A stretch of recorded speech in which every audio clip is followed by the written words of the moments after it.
Jason's Texas Adventures, and I'm in the kitchen and gonna make some barbecue pork rib tacos.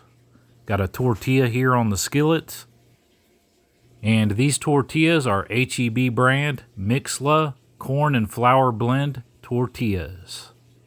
And those of you who are not familiar, HEB is a large grocery chain here in Texas, and they've been around for many years.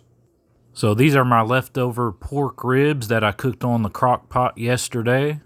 And also got a beautiful avocado that I'm going to add to this taco, as well as some leftover Gouda cheese. And if you're not familiar with Gouda cheese, well, let me just say it is Gouda. So are y'all getting hungry yet? Well, let me throw this together and show y'all what it looks like. Alright, well, there's the finished product right there.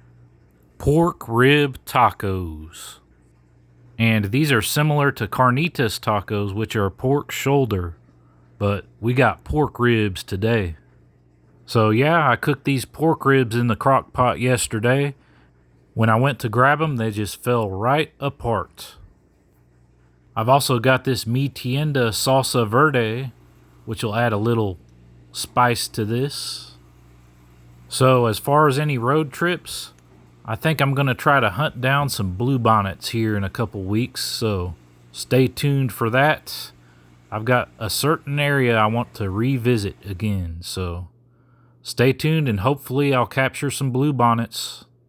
And those of y'all who don't know, bluebonnet is the Texas state flower. And they only typically come out toward the end of March and into April. So with that said, anyhow guys, enjoy your day and enjoy your life. Coming to you from the kitchen, a little food adventure. Thanks for watching. Time for me to eat.